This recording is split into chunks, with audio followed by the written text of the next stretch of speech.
ஆட்சி செய்யும். உங்களுக்கு உங்களோட வரி பணத்துலாம் சம்பளம் தரோம் அரசாங்கம்.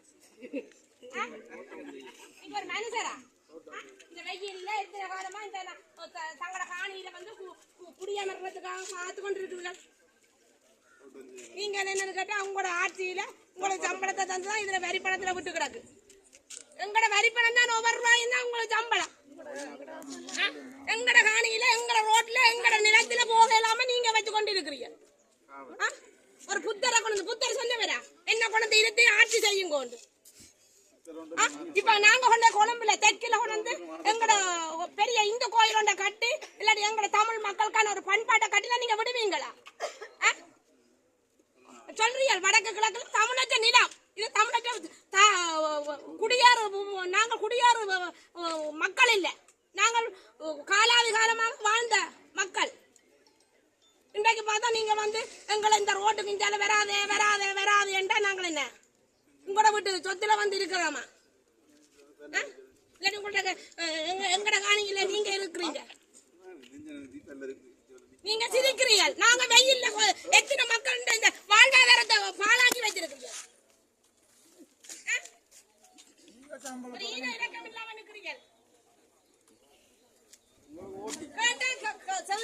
சங்குதிர மாதிரி கேட்காத மாதிரி நிக்கிறீர்கள். உங்களுக்கு ஒரு பணி தான் இருக்குது, அதுல வந்து நிக்கிறோம். உங்களுக்கு ஒரு மனிதாபிமானம் இல்லையா? இந்த புத்த விகாரைய சிங்கள பௌத்த மக்கள் வழிபடையாண்டா முன்றிய நாங்கள் போகலாம். இந்த விகாரைக்கு 2 பிக்கு மேல அடி வர்ற கட்டம் தான் இந்த விகாரையில நடக்குது. சட்டவிரோதமான விகாரையை கட்டி இருக்கிறது ஒரு பிக்கு தன்னக்கு 20 ஏக்கர் 20 பேரப்பு காணி இருக்குன்னு சொல்லி நிற்கிற ஒரு நாக விகார பிக்குவும் இருக்கிறேன். இதான் நீங்கள் அந்த பிக்குவுக்கு கையளித்து அவர் தன் சொந்த காணிய மக்களுக்கு கொடுக்குறாரு. ஏன் நாங்க சொன்னாங்களா மாற்று காணி தர சொல்லி? சட்டமன்றம் இருக்குதானே சொல்றீங்க. இந்த நாட்டுல சட்டம் இருக்குது, சட்ட முறைப்படிதான் எல்லாம் நடக்க மாட்டேன். ஆனா எங்க சட்டம் இருக்குது? எங்க சட்டம் இருக்குது?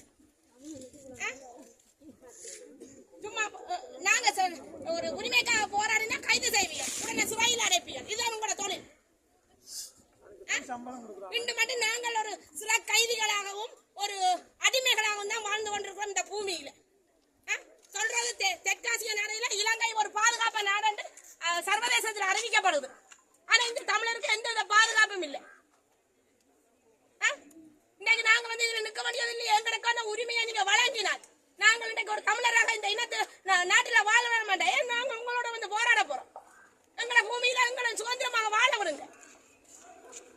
நீங்க எப்ப எங்களுக்கான உரிமைகள் அனைத்தையும் தந்து இந்த நாட்டுல யுத்தம் இல்லாம இனக்கலவரம் இல்லாம வாழ விடுவீங்களோ அன்றைக்கு நீங்களும் நிம்மதியாக வாழ்வீர்கள், நாங்களும் நிம்மதியாக வாழ்வோம். வடக்கு கிழக்கு தமிழக தாயகம் என்றதையும் நாங்கள் இந்த இடத்துல கூறிக்கொள்கிறோம். உங்களுக்கு எங்களால உங்களோட நடுவை சண்டை பிடித்துக் கொண்டு எங்களோட எத்தனை உறவுகளை இழந்திருக்கிறோம். நீங்க இன்றைக்கு உங்களை இழப்புக்குள்ளதான் தள்ளி கொண்டு இருக்கிறீங்க. இன்றைக்கு இதை கதை சொன்ன கொண்டே நாளைக்கு இதுக்கு கதைச்சா பயங்கரவாத தடை சட்டம் அந்த சட்டம் இந்த சட்டம் என்று சொல்லி மாறி மாறி கொண்டு தள்ளுவீங்க. ஒரு மதம் உங்களோட மதத்தை பழி வர்றதுக்கு இன்னொரு மத உருவ கைது செய்கிறீர்கள். அதான் உங்களோட பண்பாடும் ஒரு அரசியல் நோக்கம். நாங்களும் எத்தனை காலத்துக்கு போராடுறோம் இந்த நாட்டுல. தமிழனா பிறந்ததுக்காக போராடி போராடி எங்களோட உயிர் இருக்க மாட்டேன் நாங்க போராடி சாக வேண்டியதான் எங்களோட நிலப்பாடு. நீங்கள் இப்படியே கற்றுக்கொண்டே இருப்பீங்க. இன்னைக்கு நான் வரையக்காக பார்த்தேன், இந்த பலாலி ராணுவ முகாமில இருந்து இவ்வளவு தூரமும் ராணுவ கட்டுப்பாட்டு பகுதியில இருக்கு. இவ்வளவு மாற்ற காணி என்று பார்த்தா தமிழக தனியார் காணிகள், அவங்களோட பரம்பரை சொத்துகள். அவங்களை எங்க எடுத்து உழைக்கிறது? அவங்க எப்படி வாழ்றது? அப்ப நீங்களும் எல்லா தேசத்தையும் பௌத்தமயமாக ஆக்கி எங்களை எல்லாம் நசுக்கி உங்களோட அடிமை கூலிகளா வச்சிருக்க பாக்குறீங்க. இதுல எத்தனை தமிழர்கள் போலீஸ்கள் இருக்கிறீங்க?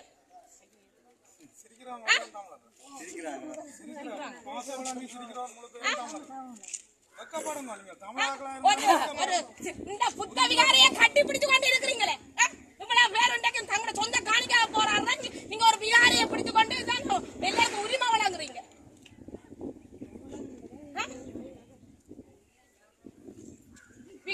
விகாரையே புத்த விக்குகள் அடிபடுதின அப்படியான ஒரு பௌத்தமயமாக நீங்க நடைபெற்றுக் கொண்டிருக்க. ஏன் நீங்க தொல்லியல் திணைக்களம் என்று சொல்லி பௌத்த விகாரைகளை கட்டி எங்களை பௌத்தமயமாக அந்த பௌத்தமயமாக நாட்டுக்குள்ள நாங்கள் ஒரு அடிமையாக இருக்கணும் நீங்க நினைக்கிறீங்க. ஆனா நாங்க சொல்றோம் ஒரு தமிழன் இருக்க மட்டும் எங்கட நாட்டு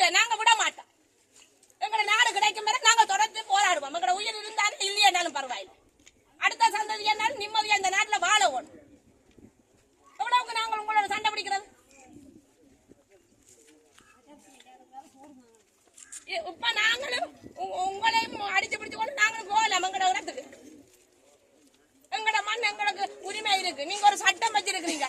இதை மீறி போனால் உங்களை கைது செய்வேன். கைதுக்கு பயந்த நாங்களும் இல்லை. நாங்கள் இப்படியே வாழ்நாள் முழுக்க எங்களை போராடுங்கள் போராடுங்கள் நீங்க தான் கலவரத்தை இது வன்முறைகளை தூண்டுறீங்க.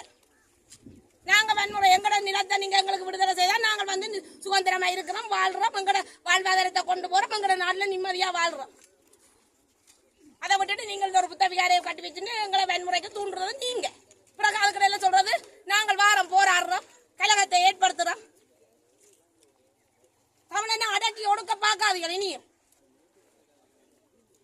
ஒரு இனவார சமுதாயம்